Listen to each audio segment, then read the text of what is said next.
இன்னைக்கு நம்ம பார்க்க போகிற அப்ளிகேஷன் என்னென்னு பார்த்தீங்கன்னா ரயில் அப்படின்னா என்ன அப்படின்னா ரயில்வேஸில் உள்ள எல்லா அப்ளிகேஷனும் இன்டெகிரேட் பண்ணி ஒரு அப்ளிகேஷனாக விட்டுருக்காங்க. அதான் இந்த ரயில் இதை நீங்கள் வந்து ப்ளே ஸ்டோரில் போய் ரயில் சர்ச் பண்ணிங்கனாவே இந்த அப்ளிகேஷனை நீங்கள் அக்சஸ் பண்ணலாம். அதுக்கப்புறமா நீங்கள் டவுன்லோட் பண்ணதுக்கப்புறமா இந்த அப்ளிகேஷனை ஓப்பன் பண்ணிங்கன்னா ஃபஸ்ட்டு நோட்டிஃபிகேஷன் அக்சஸ் கேட்கும். அதை அலோவ் பண்ணதுக்கப்புறமா பேசிக் ஃபியூச்சர்ஸ்லாம் காட்டுவாங்க அந்த அப்ளிகேஷனில் என்னென்ன இருக்குது அப்படிங்கிறத. அதுக்கப்புறமா லாகின் என்னென்ன மெத்தடில் பண்ணலாம் அப்படிங்கிறத காட்டியிருப்பாங்க. நான் வந்து யூடிஎஸ் மூலயமா பண்ணிக்கிறேன். என்கிட்ட யூடிஎஸோட யூசர் நேம் பாஸ்வேர்டு எக்ஸிஸ்டிங்காக இருக்குது. ஸோ அதை வச்சு நான் பண்ணிக்கிறேன். அதை நீங்கள் ப்ரொசீட் கொடுத்த உடனே உங்களுக்கு ஓடிபி வரும். ஓடிபி நீங்கள் ப்ரொசீட் பண்ணதுக்கப்புறமா எக்ஸிஸ்டிங் டேட்டா எல்லாமே ஷோ ஆகும். அதில் நீங்கள் ஏதாச்சும் வந்து மாற்றணும் அப்படின்னு நினச்சிங்கன்னா மாற்றிக்கலாம். அதுக்கப்புறம் எம்பின் செட் பண்ண சொல்லுவோம். ஒரு 6 டிஜிட் நம்பர் இல்லை நீங்கள் வந்து பயோமெட்ரிக் கூட யூஸ் பண்ணிக்கலாம். அது மூலயமா உள்ளே போகலாம். அதை நீங்கள் வந்து செட் பண்ணதுக்கப்புறமா ஒவ்வொரு வாட்டி அது மூலயமா போகிற மாதிரி இருக்கும். ரெஜிஸ்டர் பண்ணதுக்கப்புறமா அப்ளிகேஷனில் போய்டும். அப்ளிகேஷனில் ஒவ்வொரு ஃபியூச்சர்ஸ் என்னென்ன இருக்குது அப்படிங்கிறத காட்டும். அதுக்கப்புறம் யூடிஎஸ்க்கு பதிலாக வந்திருக்க அண்டர்ஸ்டுட் அப்படிங்கிற ஆப்ஷனை நம்ம பார்ப்போம்.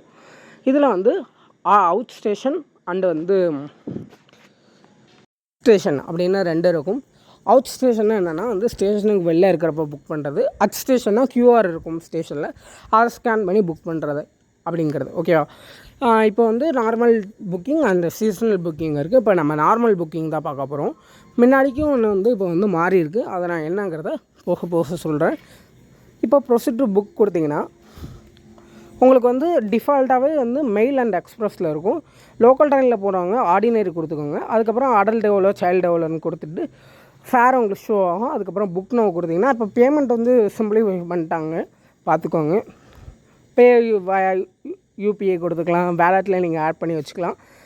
அதுக்கு வந்து ஈஸியாக இருக்கும் பேமெண்ட்டுக்கு. இப்போ வந்து பேமெண்ட் காட்டிடுச்சு. பேமெண்ட் பண்ணதுக்கப்புறமா இமீடியட்டாக உங்களுக்கு வந்து இது வந்துடும், டிக்கெட் வந்துடும். அது மை புக்கிங்ஸில் இருக்கும். அதை நீங்கள் ஷோ பண்ணி யூஸ் பண்ணிக்கலாம். இப்போலாம் ட்ரெயின் வரும்னு ஷோ பண்ணுற ஒரு ஆப்ஷன் அப்கமிங் ட்ரெயின்ஸ்னு. இந்த ஃபியூச்சர் வந்து முன்னாடி டிக்கெட் புக் பண்ணதுக்கப்புறம் காட்டுற மாதிரி இருந்தது. அது வந்து இப்போ வந்து ஈஸியாக கொண்டு வந்துருக்காங்க. அதுக்கப்புறமா வந்து நிறையா ஃபியூச்சர்ஸ் வந்து நீங்கள் வந்து ப்ரொஃபைல் ஃபுல்லாக கம்ப்ளீட் பண்ணால் தான் வருது. அதை வந்து நீங்கள் வந்து பார்த்துக்கோங்க. ஸ்டேஷனுக்குள்ளே இருந்து புக் பண்ணுற கியூஆர் புக்கிங் நான் ட்ரை பண்ணேன். ப்ரொஃபைல் கம்ப்ளீட் பண்ணல சொல்லிடுச்சு. ப்ரொஃபைலை கம்ப்ளீட் பண்ணால் நிறைய வருது. ஸோ கம்ப்ளீட் பண்ணிக்கோங்க. அடுத்தது நம்ம பார்க்க போகிறது பிளாட்ஃபார்ம் டிக்கெட். பிளாட்ஃபார்ம் டிக்கெட்லேயுமே அன்ரிசர்வில் பார்த்த மாதிரி 2 ஃபியூச்சர்ஸ் தான் இருக்குது. சேம் ப்ரொசீஜர் தான். அதை யூஸ் பண்ணி நீங்கள் வந்து டிக்கெட் புக் பண்ணிக்கோங்க.